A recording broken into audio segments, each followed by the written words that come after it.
Hello, everybody. Welcome to Laser Focus. This is the deep dive pop culture podcast from Nerdist. I'm Kyle Anderson. Thank you so much for listening and watching. Folks, we are starting our descent, our journey into Andor Season 2 every week for a month. We're going to be talking about 3 episodes because they're dropping 3 episodes a week.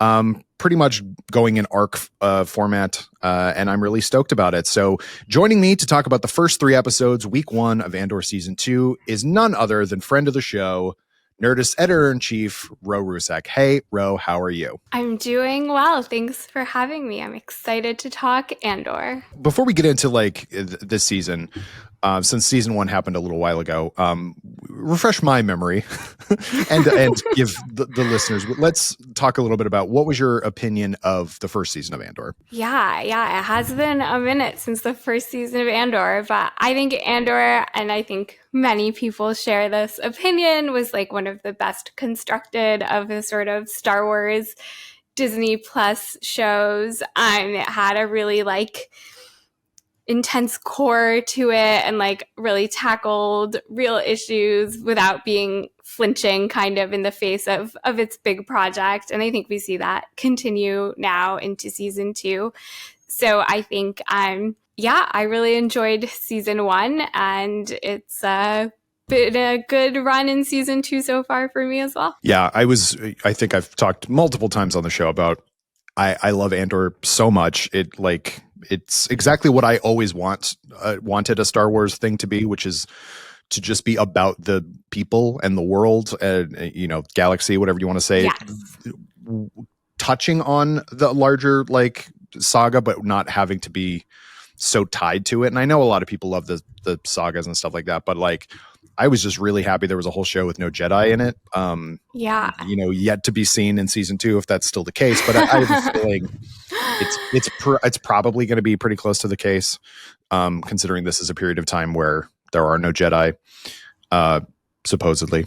But yeah, I was kind of blown away. It was a slow burn of a season, the first season. It took a little while. And then once you realize, this show is doing something special, it is taking its time. It's not just Adventure of the Week, which is what we'd been used to there for a while. Exactly.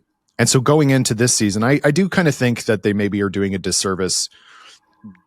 I won't say dumping, but putting 3 episodes out a week is a lot to ask, especially for people like us who are going to talk about it. But yeah, I mean, I think it's a lot to ask from anybody, because especially today, the way people are consuming content, so much content is so quick, and people just kind of want to and Andor is not that. It's like you were saying, such a slow burn. It's very dense in a way. It's got a lot going on, and it's very well thought of. So it's hard enough to process one bite of that, and then there's 3 bites of that, and that that takes a chunk of time and then a chunk of attention.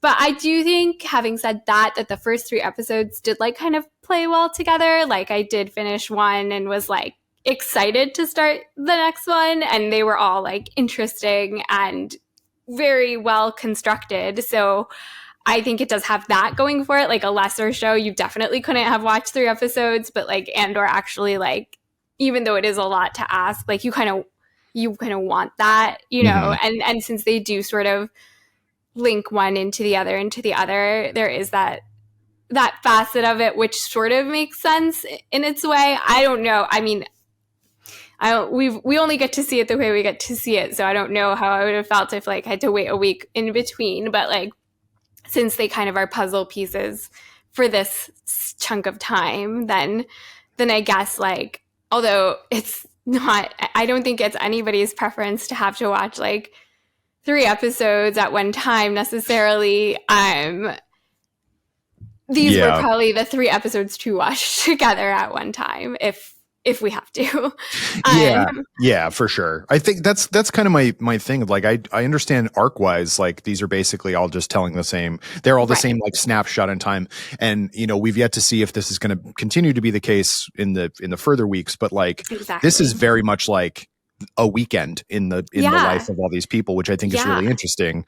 And a lot's going on, and we'll get into the individual storylines and everything. But so it does all fit together, and maybe if we did have to wait a week, it would kind of feel okay, let's get Exactly. It'd be like, why is a day not passing? You know, like why is this one ceremony still going? You Right. know, I don't know. But I guess just before we get into it, I do think we kind of said this already in different ways, but like, I really feel like this first chunk was really well constructed. Like, I felt like, although perhaps like in the individual storylines, I have quandaries, questions, and, you know, maybe complaints is a strong word, but overall, I'm like, this is really well made. Like the first 3 episodes of Andor season 2 were like great. They were watchable. They were interesting. And everybody was kind of doing something that was very different, but very good to watch.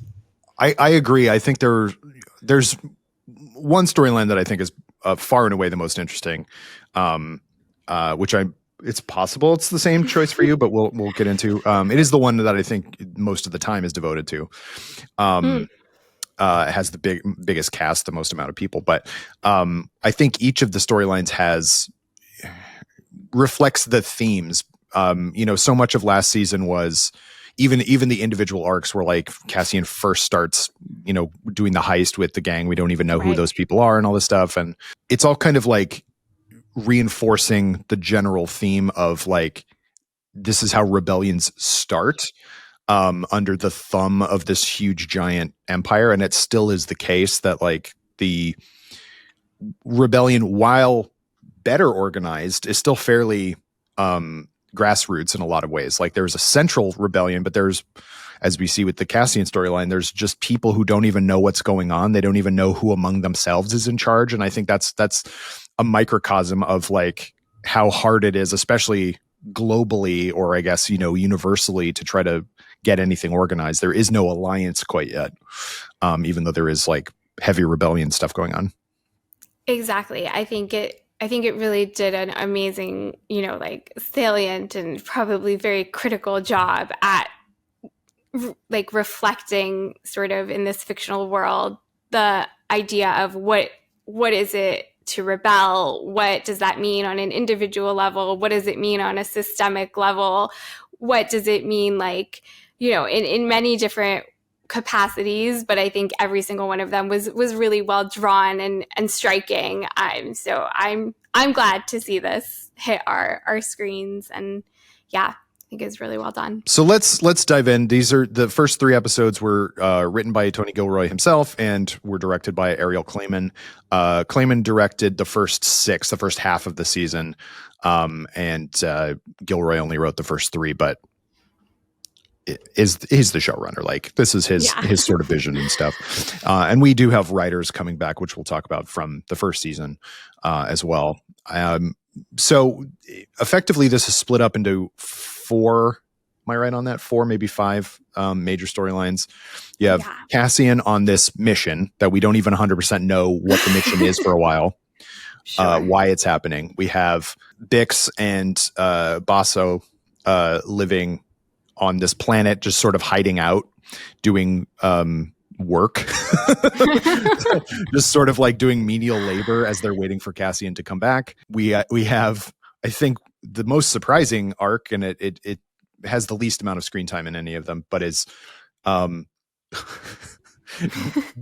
Dedra and what's his face? Oh boy, Syril. Thank you. Yes. Who are an actual like couple? They live together. Like this is a couple years after the events of the last season. An odd couple. Very much so. Couple of weirdos. Just very strange, but like I loved them. I thought it was really funny and fun. Yeah. And then having to kind of contend with his mother coming to visit. Amazing. And we'll talk about this, I think, at the beginning, but like the first episode talks a lot about we have director Krennic, as played by Ben Mendelsohn, show up and kind of start the seeds of what will eventually be building the Death Star, which I think is really cool. And mostly they just need to get all of these resources of this particular planet. And so he's bringing in the people who are best at clandestine work to oversee it, because they don't want anybody to know that this is happening, but they do need to ransack an entire planet, which I think is really interesting. So that was the first episode. And then it's her basically like going back home, and Syril's just like a paper pusher, and like, you know, he's still trying to be a cop. This is the problem with him, is that he's he's a cop. That's the problem. And they are space yeah. evil. Yeah. So he's but I do think that they were an interesting sort of couple. Let's start with them just because we're already talking about them. Also, the fourth, the one that I didn't mention yet is the most interesting one, so we'll get to that one last. But, okay, good. It's an interesting thing because the first season sets up these two characters who are sort of like Dedra is a really, really smart member of the ISB. She is good at kind of this like I said, clandestine work, and also, you know, investigating potential threats. And Syril Karn is he's a middle manager who's trying to be more than that, and then he eventually like screws up so bad that he has to go and work just a crappy job back on Coruscant, and then his or somewhere, who even knows where it is, and then he and Dedra sort of, you know, collide, and then because he saves her life at the end of the last one, and she kind of, I don't know, like I was not surprised because I do think that was where it was going, but the fact that they just live together now, and she's off world a lot, and he's sort of just like there at home and everything. And their apartment is so incredibly clean. Like it's ridiculous. So it's like nobody's ever touched it. It's so strange. Yeah. I mean, it's not clear to me if they're like exactly like for real romantically entangled, or if this is just like a cover to have some kind of company, or maybe Dedra feels supported by Syril because he's clearly just in need of a strong influence in his life. Some could say a dom. I would say it. Yeah. I'll say it. He just needs a dom in his life, and Dedra is clearly that for him, and like just gives him direction because he's like so tenacious but ineffectual at his heart. Whereas Dedra is just kind of like, she's scary. She's deadly. Like she is just like devoid of human emotion, kind of. But I think it's interesting because like despite these two people kind of being the worst, you still sort of enjoy watching them and enjoy them together, even though you know they're just like terrible. And then like, you know, on a wider scale, obviously it like reflects how the sort of powers of darkness and terror need all these sort of individuals who are just in a, you know, like just would not by themselves create havoc in a galaxy, but in a collective are terrifying. Yeah, that's really what like the first season of Andor did so well, is that it made everybody on the Empire and in the you know, the grassroots rebellion real people, and that only served to make the Empire scarier. You know what I mean? Exactly. Like they're sort of, the system is corrupt and horrible. The people within it are often corrupt and horrible, and yet we still we do kind of feel for Syril at times, and certainly Dedra. And then in this, they're just like, this is their domestic life, and she's like got this mission that she's wants to work on, but she, you know, she says that she wants to keep doing, you know, searching for Stellan Skarsgård, like doesn't even know it's him, but still wants to search for him. And her boss is just like, this is a gift. You need to take this promotion because like that's how you get up and, you know, get out in the world. And so it's like the bureaucracy, the banality, you know, I'm not the first one to say this, the banality of evil. Yeah. You know what? We are the first people to say that. No one's ever said that. Nobody's ever said that before. But yeah, I think it is striking. In our day and age, it's striking. And I think it's like, yeah, it's just like, it's such an interesting facet of the show because it like brings you in to like these people, and then you're still tied and connected to them. And you can see that, you know, I feel like Dedra, maybe Syril even more, is like committed to the cause. Like he believes that this is the answer to like the triumph of the galaxy. You know what I mean? I'm not sure if he necessarily like wants to murder millions of people, like, but he just like, he's like, this order, this is what is right. So I think that's always the scariest sort of part about people on any sort of radical end of things, that they're just sure that this is the right thing to do. Not everybody, of course, but like the sort of people who are in the middle, the thick of it, really buy into the Kool-Aid. And that's, I think, like, in a way, the scariest part. He's so easily radicalized. Like, and I find, going back to the first season, the way this all started for him is that people that he worked with got murdered. Like, they're just sort of, you know, local police or local, like corporate sponsored police, and two of their own get killed by Cassian. And he's like, this is wrong. We should be investigating this and stopping this from continuing. Yeah. And you do, like, if you just completely remove everything else from it, you understand that, like, that's why he would want to do something like this. He is devoted to the cause, but he has like a sense of right and wrong. And that is how, right. how easily manipulated that is. If it's like, well, if you want to do justice, if you want justice to be served, do you want, you know, the right side, quote unquote, to win, like, you need to join up. And that's effectively what he does. And like, he uses his relationship with Dedra. And it is funny that she's like rising in the ranks so quickly, and he's still, he didn't even get to join the proper empire. He's just like, oh my Lord. He is a pitiful character, I have to say. Like, so sad. That moment when he with his mother, who's very well played, but she is so a horrible shrew. But like, when he leaves, he's like, I need to go. And he just, like, you just see there's a cut, and he's just like laying on the bed with his like legs sticking up in the air, like just his face flat. Oh, it's so funny because he's just so funny. But a worm. He's a worm. And yet you're like, you want his mom to stop being mean to him. You know what I mean? Yeah, you're exactly. Like, stop it. Like, even though you're also like, he's the worst. Yeah. That's really the beauty of the show, is like, I never before cared at all about any member of the Empire, really. Like, Rebels, I think, well, he was a turncoat, but like Agent Callus is a really great character, but he is actually, you know, part of the rebellion. We just didn't realize it. But this is the first time where you're like, these people are on the wrong side. They are bad people. And yet I do kind of appreciate them. There's not, you know, I've had Severance on the brain lately. Sorry, everyone at home. But it reminds me a lot of this last season of Severance with Milchick being like, we don't like him. He is a scary but bad person who does bad things for these people. But when people above him are mean to him, we're like, no, that's not right.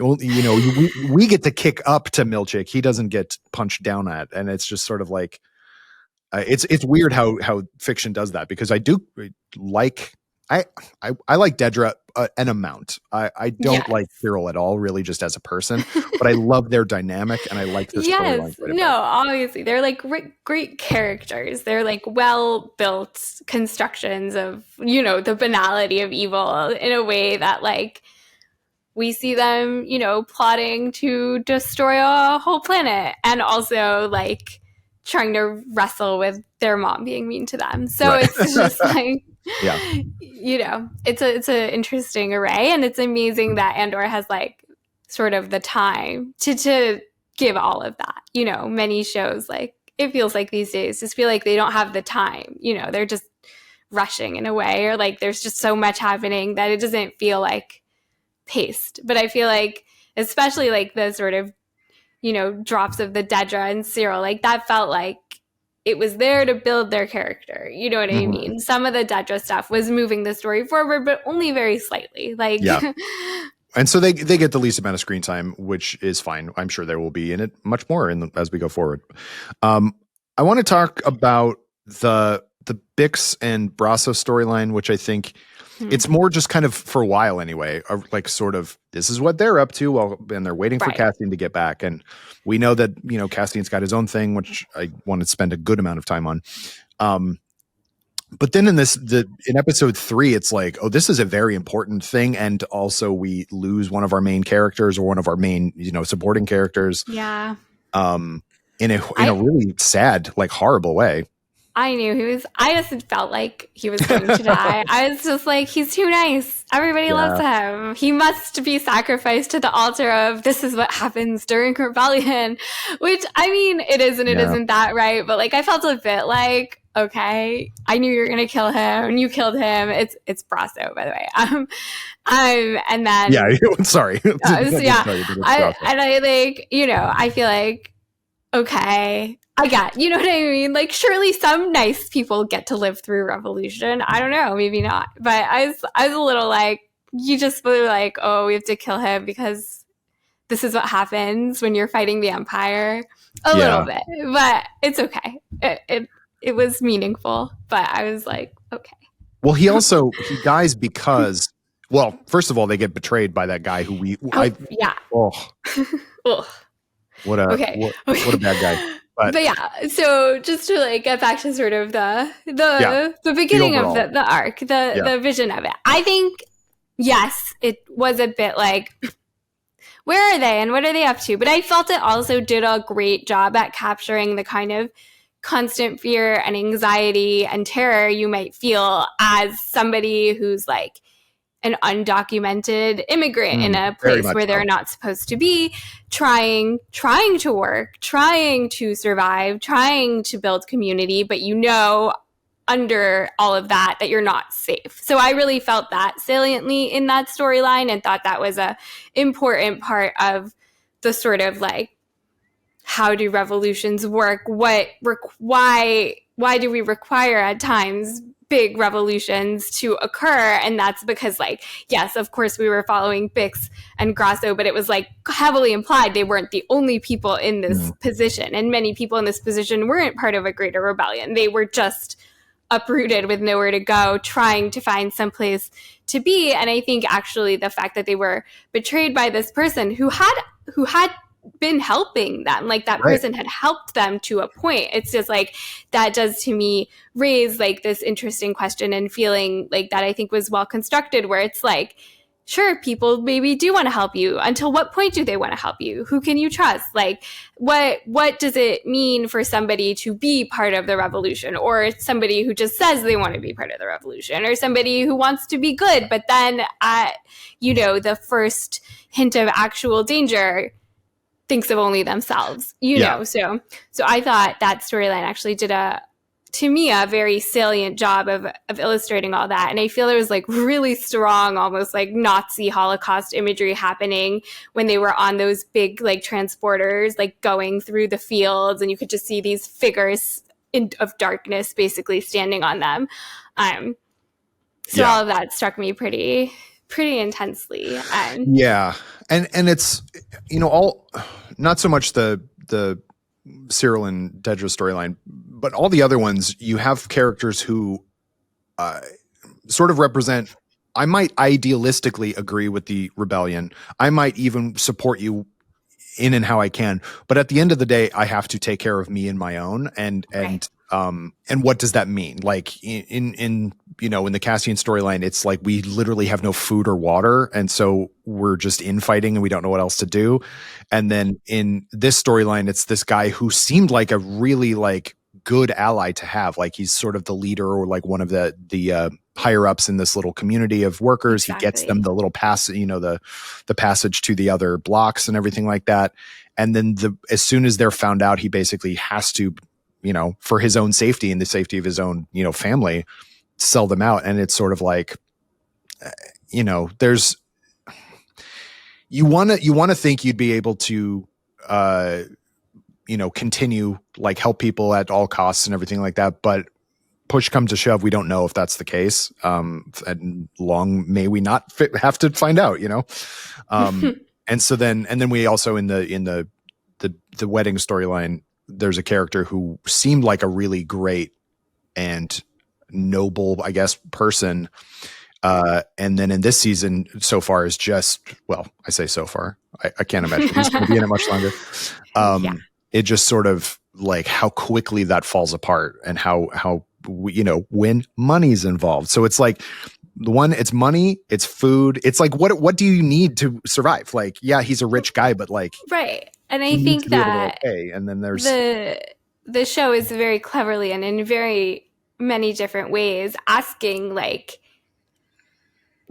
okay, so you're surviving to see another day in this world controlled by the Empire. Was that worth it? You know what I mean? Like, I think that's really sort of at the core. It's like asking, like, yes, like, it's just very complicated questions, you know? Yeah. It's like, you have to save your own family and you betrayed this family, but like, how safe is your family? You know what I mean? Like, and I feel like that's kind of the overwhelming message, that in this state of the Empire, nobody is safe. You might think you saved your family today, but like, they're probably not that safe because there's no checks on this power around you. And that's why the rebellion is so necessary. And I think we just see sort of steadily characters learning the different lessons about, like, how far do I go? What is it worth to me? You know, like, when we'll get there, of course, but just like when Cassian tells the recruit who helps him, like,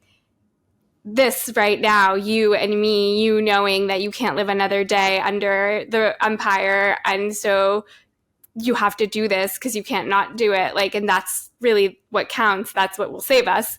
I thought that was like really powerful and kind of like the overwhelming message to me of these first few episodes. Mm-hmm. And we also in that, you know, storyline see just how, I mean, we see maybe, you know, a handful of Imperial types. Yeah. But we know that the Empire, whenever they decide, okay, we got to go check this planet out, right? They cut off communications, they cut off entrances and exits. Like, it's so immediate and widespread, and you can't do anything about it. And eventually, they will find you. And like, you think you can, you know, because, you know, to your point about undocumented workers, like they're basically ICE in this story. Like, yeah, right down to the fact that the hateful, smarmy Imperial guy is just sort of like, I can do whatever I want. Like, I know that you're undocumented, so what are you going to do for me? Intense. And it's really upsetting. And very upsetting. Yeah. And I will say, I kind of understand kind of why they went there, but I just wish maybe they hadn't, like, necessarily gone there. I don't know. It's always complicated because obviously maybe it's realistic. I don't know. But like, it just feels like a shorthand for menace, like that. I don't know. It's like really necessary to like go through a, you know, like a sexually menacing implication to literal assault. Like, I don't know. Well, I feel like it's just complicated. I didn't know how far they were going to go. Like, obviously the threat was there from the beginning, and you kind of go like, okay, he's going to whatever. And then the fact that it just kept going, and you know, she even uses the R word. Which is what it was. Like, you know, we can't say it on YouTube here, but I was surprised. I was surprised that they would say that word in a Star Wars thing and actually have it be real, like, and not have it be like, you know, it's not shocking for the sake of shock. I don't think. I do think it's realistic to what would happen. And but I do agree that, like, did it need to go that far, or did it need to? I kind of go back and forth. Yeah, on it. Me too. Like, exactly. At the end of the day, it's still just Star Wars, but it is heightening. It is the most elevated form of Star Wars. I do think there's something to having such like a realistic conversation, terminology, idea presented through the sort of mechanism of Star Wars. So I think that's interesting. I don't know. It's like, it's just complicated. Yeah. Because I feel like it's like not Andor's fault, but it is like a sort of like a trope that is like expected in a way, overused, maybe like used in other places not effectively. So then you see it here and you're like, it is effective, but I don't want to see it anymore. Kind of. Yeah. Kind of the energy kind of where I receive. Yeah. That's sort of where I was at. And also because Bix got tortured in the last season. So it's like, why are we doing this again? This was like, oh my goodness, this is a lot. Yeah. And thankfully it wasn't belabored, I guess. Like, it was relatively brief. It was still, you know, harrowing and everything, and it wasn't fun to watch. I did like that she just clock that guy. Yeah, me too. Me too. But it's because the younger guy, whose name escapes me at the moment, wanted to go say goodbye to his girlfriend. That's the reason, not the reason that Bix was assaulted, but it was the reason why Braso wasn't there. Right. Because he went off to go try to get him back. And like, so all of that, and he got killed because he was at the other person's farm. So yeah, it was sort of, part and parcel to like, you have to be willing to get up and just leave instantly. Like, because exactly. And even the Imperial guy who, earlier in that scene is just sort of like, kind of commenting on the kind of transient nature of their living situation, because absolutely. like it's not permanent. And we do get the sense that like they wanted that community. Like they liked living with those people. They liked working with those people. They wish they didn't have to leave, but they do, all that stuff. And that's really the tragedy of this whole thing. Lest we forget, it's leading to the end of Rogue One, which is all tragedy. It's like all your main characters die. So I'm not expecting any, like, the only one we know doesn't die is Mon Mothma, because she's in further. Does not die. Yeah. But that's sort of like anybody else is sort of fair game, which is like a rough thing to think about. But and Cassian, because he dies in the movie. But speaking of Cassian Andor, when we first were talking about this, when we were watching the episodes individually, and before we started recording, you sort of intimated that you were kind of not super on board with this storyline. I'm interested to hear why, because I think I don't necessarily disagree, but I do have a point. Yeah. I mean, I think it illustrated, as we've been discussing, yet another element of the rebellion, where it's like sometimes rebellion, especially in early stages, is just chaotic. Nobody knows what the other person is doing. Nobody has enough resources to go around. Everybody's just trying to survive. I just felt like 3 episodes of that was like a lot to sort of be in that chaotic point that really just seemed to, ultimately it doesn't really like go anywhere. He just escapes and sort of leaves that all behind him. And I feel like by the end of the first sort of round of all of that stuff, I was like, okay, I get it. Like, yeah. Yeah. Obviously. I think it's an interesting kind of reflection on, how Cassian was in the first season, or sort of even before. Like, he was always sort of out in it for himself and just wanted a quick buck and like all this stuff. He was not. And so now he's been in through the trenches for a while. He recognizes how silly these people are. He's the one who's like, you guys got to do this. Like, you should make a perimeter, like all this stuff that he's just sort of second nature to him. These people don't know how to do it. They don't have any food or water. They are literally, well, we have the pilot. Well, we have the ship. It's like, right. Oh my God, exactly. Together. And they're so distrustful of literally everybody, and they just start killing each other. And that I love in the second episode where they're trying to inch by inch move the TIE fighters' guns so that they're facing the other people. Like, it's ridiculous.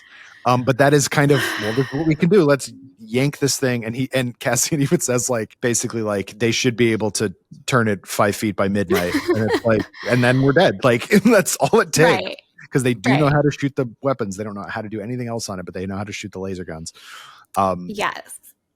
So it's this weirdly tense kind of situation, this weird standoff, and then you introduce a beast into it, which gives Cassian the time to get away. But I won't say I liked any of those characters, but I think they all sort of represented what do we do when we lose our tenuous leader, because the leader dies or is taken or something off screen, and then the guy Cassian's coming to meet is not there either. So there's nobody to kind of explain the situation to anybody.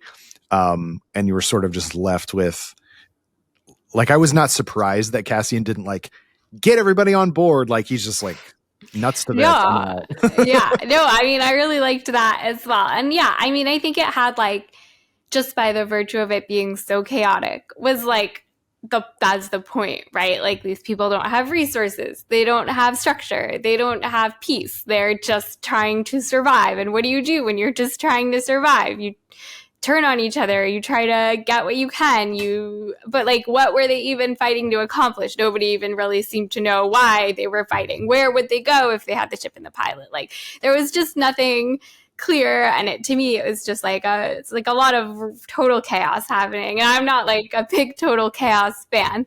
So I was just like, what? Okay, why not?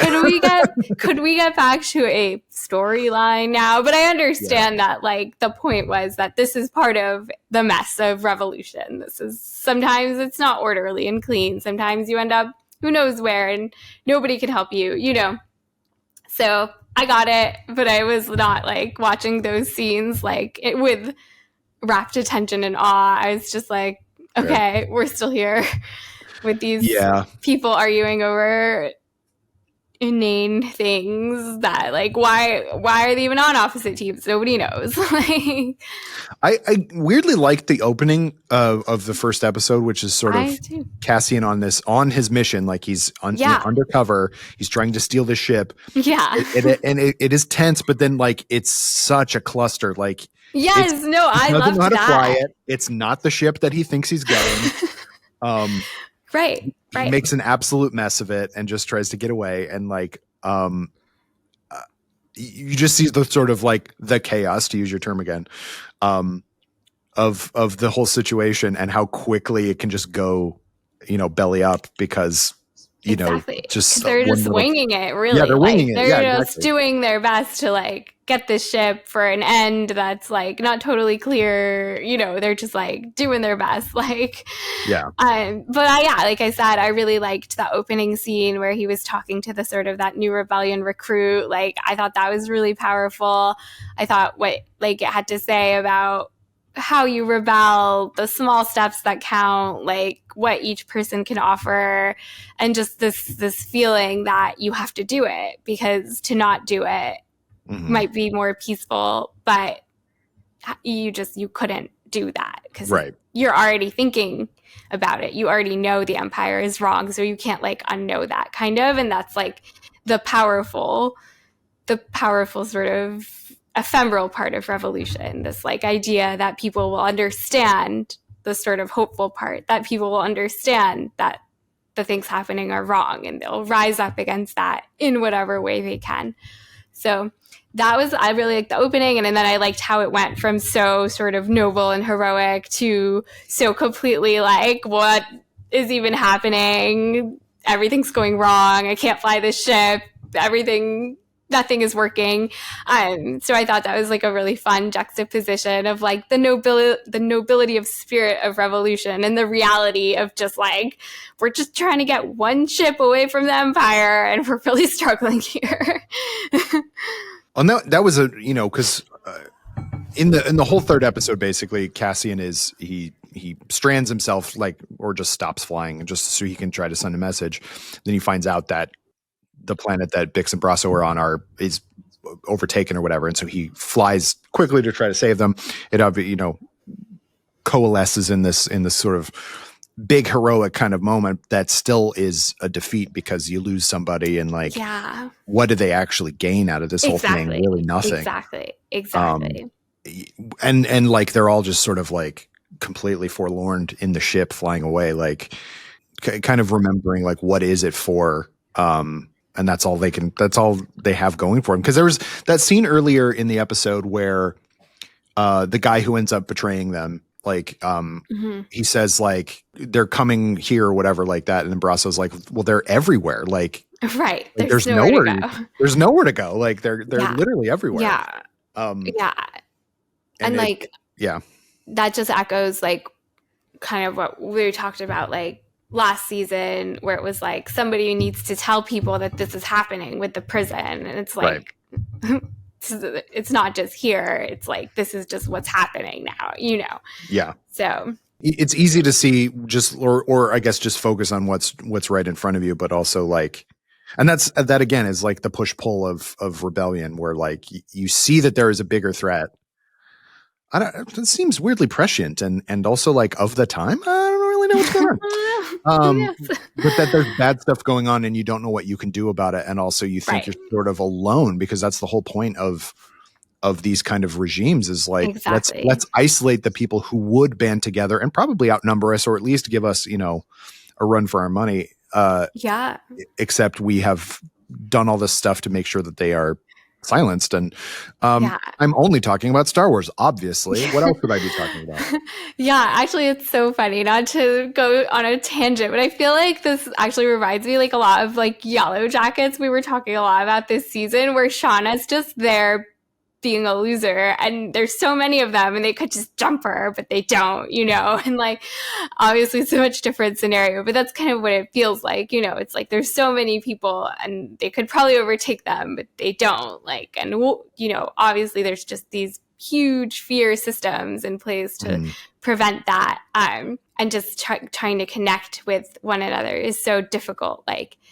But I guess that's kind of what they ultimately gained in these episodes, is like one person's act of rebellion. That the new recruit at the start did this act of, that's one more person rebelling against the Empire, you know. Or maybe the daughter of the guy who betrayed them will feel motivated by these turn of events. And I think that's ultimately like, that's what they have, the hope that the revolution spreads. I want to devote the most amount of time to what could have been the entire 3 episodes, and I would have just enjoyed it. I would have lapped it all up. So we're transported to Chandrila for the wedding of Mon Mothma's daughter to the gangster, like whatever son, which, as we remember from the last season, it was not necessarily like they weren't match made, but he was just like, well, let's just have them hang out together and see what happens. Right. And obviously he knew what was going to happen.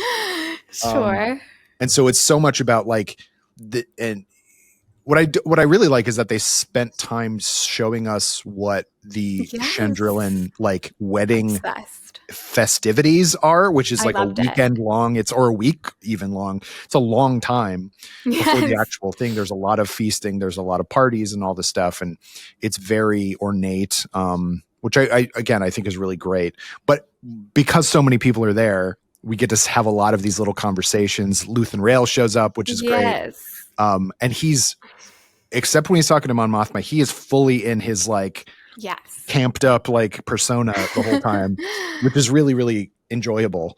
So but then, you know, I wrote in my notes like, oh yeah, this is a Star Wars show about like real normal relationships people have. Like Mon Mothma and her husband are not together. They're there because of, you know, I guess for show, for appearances.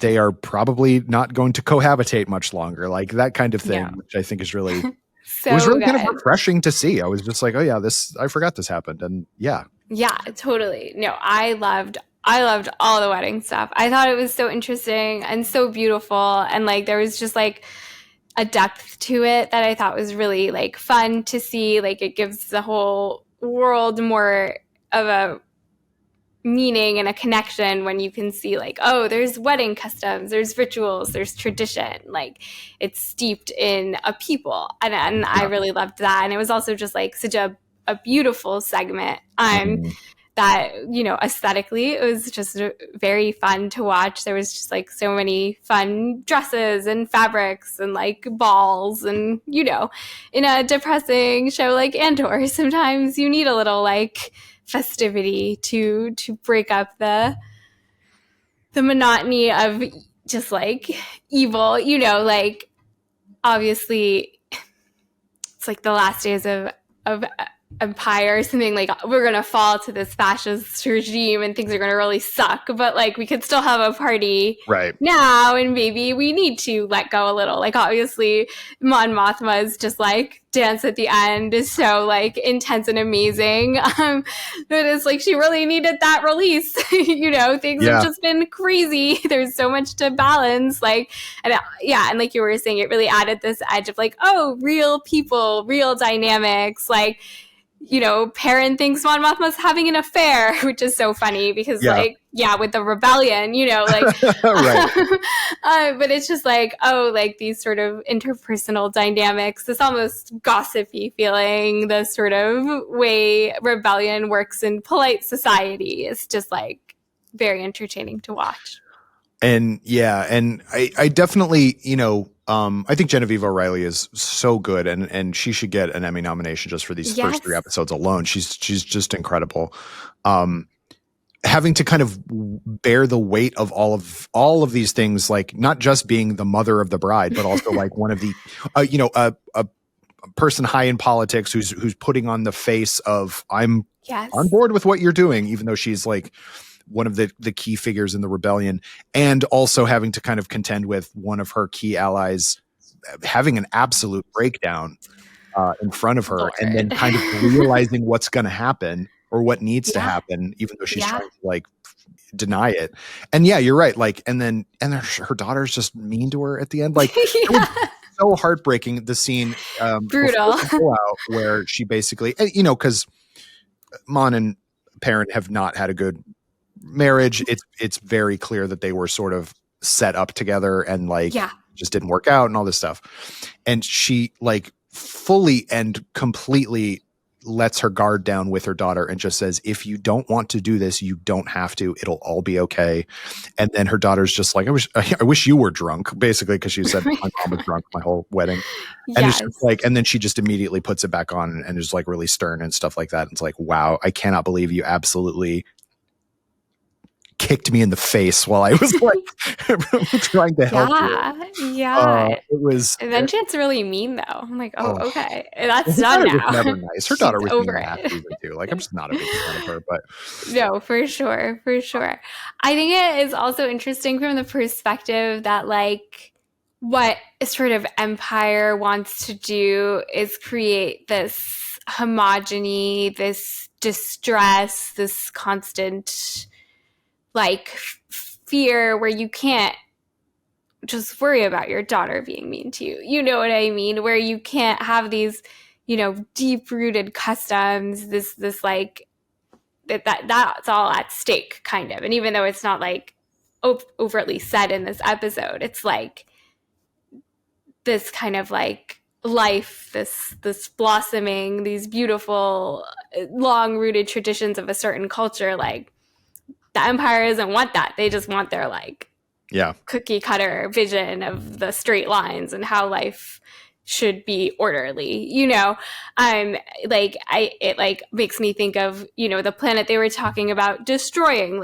They had a rich legacy. They clearly were specified in their silk making and their legacies, and the Empire just wants to wipe that from the face of the earth. So it's watching this festivity, this beautiful cultural display. It's this is also what's at stake, the ability to just have a really beautiful, fruitful life, in addition to just surviving.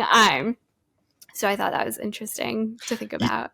Yeah, absolutely. And it was just sort of, I guess, just indicative again of the Empire itself is not anywhere, we don't see any member of the Empire during this whole section, but they are omnipresent. It's always on the back or the front of these people's minds. Yeah. And the fact that Mon Mothma had to kind of compromise so much last season to kind of get anything done. The fact that she's even having dealings with this warlord anyway, and which led to, her basically marrying into that family and everything like that. And the concept that her friend Tay, who is again, in the first season, seemed like a really hey, I'll back your play on this. I'm with you. And then in this season, he's just everybody's benefiting except old Tay Korma or whatever his name is. It's not Korma, is it? It's Kolma. Kolma. Tay Kolma. Kolma. So it's a mixture of foods, Korma and Kolma. Exactly. That's anyway. But anyway, he's just sort of I've been spending more time with your fruits, your whatever. And it's sort of oh no, that's bad. And so I really love all the interactions between Mon and Tay in this. I think are really great and sad and everything like that. Ben Miles is really very good as well. But and he's just sort of like a sloppy drunk because he's just like, I don't know, he's like, well, we'll talk about it. We'll go back, we'll talk about it. But there's a number that I want. And he's like the worst blackmailer ever. Like, sir, what are you doing? But I really liked that, every time that Mon talks to Luthen about it, he's just sort of like, what's gonna, and she's like, he'll tell me a number. And and then Luthen says, the number. And she's like, I don't know what you're talking about. And he's like, how nice for you. Right. Exactly. And it's just like, it's so interesting because it really comes back to that question of like, who can you trust? How far can you trust them? Like, and then also that like, even on the side of the rebellion, which we're, looking at as the right side, it's like, if suddenly we discover we can't trust you, you're out. Well, that's one of the one of the best things about Rogue One, which largely is a movie that I didn't really I didn't think really worked. I think it was sort of like multiple parts kind of cobbled together. But the stuff that is the closest to the series Andor is some of the stuff early on where like Cassian meets with an informant or whatever. And just kills him. He's just like, you no longer serve a purpose, and you might be a loose end. So goodbye. Right, like, exactly. It's and really that is brutal. It's really brutal. And it's sort of, I sort of get the sense that like by the end of the series, whether Luthen is alive still or not, who knows? Cassian will have sort of taken that mantle where it's just like, rebellion at any cost, like victory at any cost kind of thing. Absolutely. Where he's not quite there yet, but I do think he'll probably get to that point. Yeah, it will be really interesting to see kind of like what the next chapter is and how it plays against sort of looking at what the first chapter was like. Because like obviously you watch this and you're like, this could be a show, a whole show, this moment in time, But like we're going to be leapfrogging through so many moments that, it'll be interesting to see what they sort of look like and how they work together, which I think will be an interesting thing to look back on once the whole show is out in the world. But I did like that there was just enough time in the Mon Mothma storyline for what I term the longing lesbians. So shout out to the longing lesbians. Well, yeah. Nobody just stares into the distance like the longing lesbians. So much of the first 3 episodes, anytime we see Vel, she is sort of kind of, have you heard? Has she talked? Has Cinta talked to you at all? And she's like, no, like, leave me alone. Like, which I think is really funny. But then, she just happens to walk out right when she sees the new driver, quote unquote, and she's looking good, so good for her. She's living well. She's doing a very good job. She could not have chosen a better getup to like be spotted in.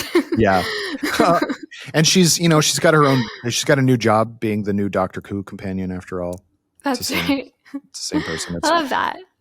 Vara de Setu is Cinta, but she was also Belinda in the new season of Doctor Who. But anyway, I really like that because I was wondering if she was even going to be in the second season. Yeah. And then the fact that she's there, you immediately go, I don't think Tay's making it back to his hotel. No, that was amazing. Yeah. And I like that Luthen we didn't have to see him like, get killed. We didn't have to actually see him get shot. No, and I thought that was great. I thought that was great. And I think that like it like does inspire a sort of like a little bit more confidence because after all of those sort of mishaps that we saw for the rebellion throughout the episode, it's like, well, at least Luthen can dispatch this guy in 30 seconds flat. Like, some things are still running. Yeah. Luthen's the only one who knows what's going on, but it's like, he's not the only one, obviously, but like, he is the true believer. Like, he's the one. Like, that's why I thought that the meeting between him and Saw Gerrera in the last season were so interesting because Saw Gerrera, they're both true believers, but Saw's just like, we got to just hit them all. He's guerrilla warfare. Where Luthen, it's like, we got to be smart about this. Right. We will sacrifice your guys if it means we'll get, ahead or whatever. And I think that putting the two of them together, I thought was really smart and cool. And so we do get to see that, like, Luthen is every bit as I won't say corrupt, but conniving and you know, I don't even know what, like ruthless. Yeah, that's the word for it. As some of the members of the Empire that we've seen. Anton Lesser's character, who is only in the first episode so far, one of my favorites, but I think the two of them are very similar, where he's just like, this is a smart play. You got to be smart about this. And like, we know Krennic is very ruthless as well, but he's too ambitious. Like we know from Rogue One that he wants to be in charge. And you know, he doesn't think that, you know, he name checks Tarkin in his scenes, or his early scenes in the season. Mm-hmm. And we know that he does not have anything but kind of contempt for Tarkin, even though Tarkin is the one in charge, like, of almost the entire like Imperial battalion. But so anyway, like he to me is not the direct like equal to Luthen. I think it's closer. Right. It's and I'm going to look up the character's name, because there's too many character names to remember everybody's name. So many character names. Partagaz, Major Partagaz, yes, who's the head of the Imperial Security Bureau, played by Anton Lesser. I think if anybody so far is like kind of on that level, it's him. He's smart. He knows how to use the underlings. He also knows when to kind of step back and just go, well, you know, this isn't for us to worry about, kind of thing. Which is, I think, a really great. And who knows if they'll ever even meet each other, but like the fact that they are sort of each other's antagonists, I think is really interesting. I think so too. I noted Partagaz specifically in the scenes this episode. He like kind of stood out to me because he just seemed like competent. You know, absolutely. A lot of people seem incompetent on both sides, but like he had this like this shrewd vision of like what Dedra should do, what the right move was, and like it's so funny because you're like, Dedra, she's part of the evil. We shouldn't want her to be supported, but kind of I was like, oh, she has somebody helping her. That's nice. You know what I mean? I was like, oh, okay, I'm a little evil mentor. We all need one of those. There is something weird just in fiction in general, where I get kind of weird ASMR about strange, not real ASMR, but just sort of like my mind tingles. One thing is when people are very, very polite to each other, which is, you know, but like truthfully polite, like actually, right, like that, not like putting on airs, like legitimately politeness and respect. Weird. But the other thing is like supreme competence. Even if they're bad guys, you kind of go like, oh man. Yeah, like, good for you. Good for you. Yeah. And I really dig that about characters, because like so often, and who cares if characters are incompetent or if they, you know, they don't behave 100% logically, but there is something really interesting about a character who knows the score, and it just kind of goes, you know, they play their hand perfectly, or at least as perfectly as they can right now. Like, I love stuff like that. And I think that Partagaz is, hopefully he's in more episodes. I'm assuming he will be. At this point, folks, we have not watched, well, I haven't anyway, watched I haven't either. further episodes. So yeah, I'm really liking it so far. I really hope, I'll be interested to see where we go now, because obviously there's going to be time skips. This was 5 years before the Battle of Yavin. I imagine next week will be 2. Four. Yeah. I think it's 4 year skips. I don't remember exactly, but I don't either. It's some amount of years between episodes. And I thought it was interesting as well that there weren't too many like Star Wars-y references just to have them, you know, which I enjoy. But then on the other hand, I'm like, are they going to bring Mads Mikkelsen back? Because I'm into it. Maybe. That would be interesting. I'm waiting for that. That would be really interesting if they did that, because obviously he's a huge part of Rogue One at the beginning of the Rogue One kind of saga. That would be really interesting. I hadn't even thought about that. Yeah, I mean, if they're going to build the Death Star, that's what he's up to. So it's true. So he will be present during the timeline, but we'll see, I guess. I guess this is silly to ask before the second week of a show, but like, what are you hoping? Do you have any kind of hopes or kind of ideas about what might happen going forward? Yeah, that's really interesting. I guess it's actually not clear to me what the sort of plot trajectory of the story is to get us from where we are to like we're trying to destroy the Death Star. I guess for the Empire, they'll have to get to the creation of, like, they'll have to land on the idea that, like, creating something like the Death Star is a good idea. Who could create it? Like, etc. Like, I guess that's their trajectory. Yeah. And then I guess for the rebellion, it will just be like finding their competency, I guess, coalescing into something meaningfully menacing as a opponent to Empire, you know. There was something I completely forgot until just the second, is that the planet or the moon that Cassian is on with all those guys, that's Yavin 4.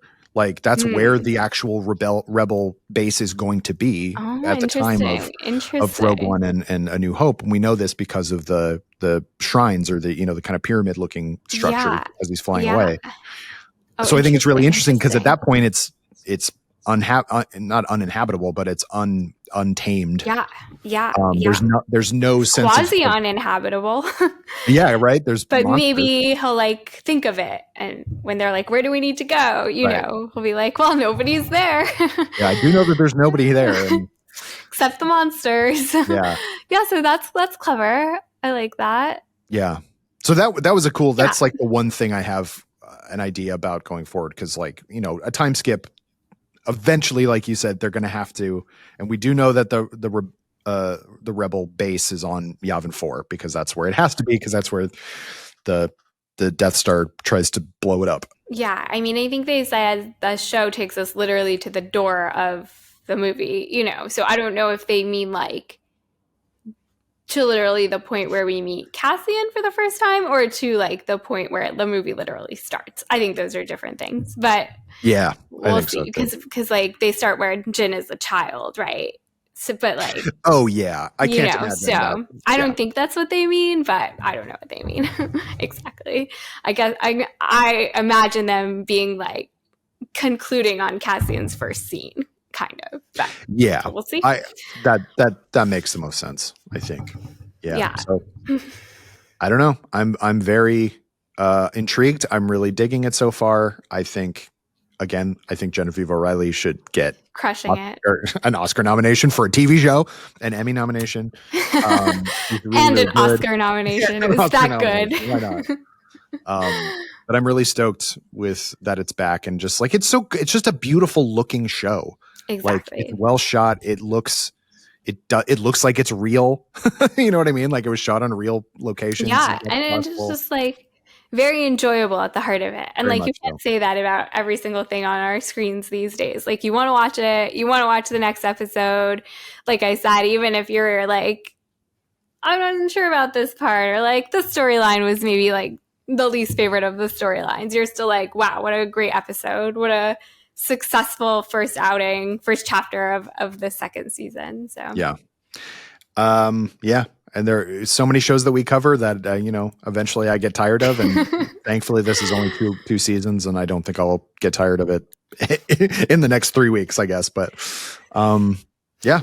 Well, thank you, Ro, so much for joining me to talk about the first 3 episodes of Andor Season 2. How can people get a hold of you and or your work, Andor, on the internet? Okay, wait, but do you think they really created the word Andor because they just like had and or on a board and they were like, Andor?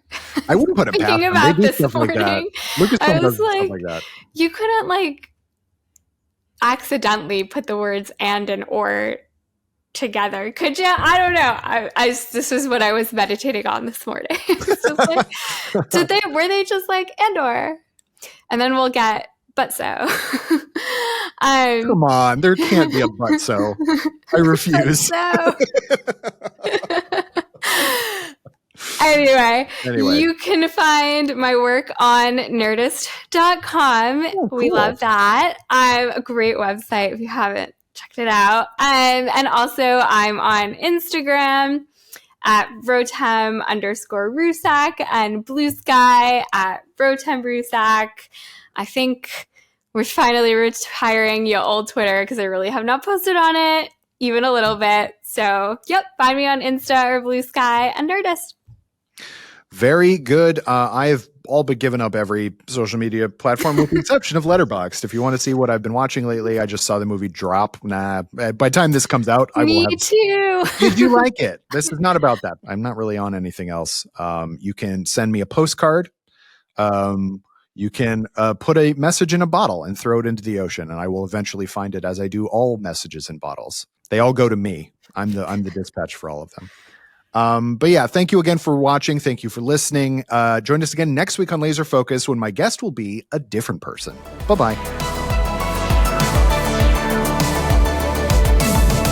Laser Focus is a production of Nerdist Industries and Legendary Digital Networks. It was edited by Adam Murray and hosted by me, Kyle Anderson. For more, visit nerdist.com.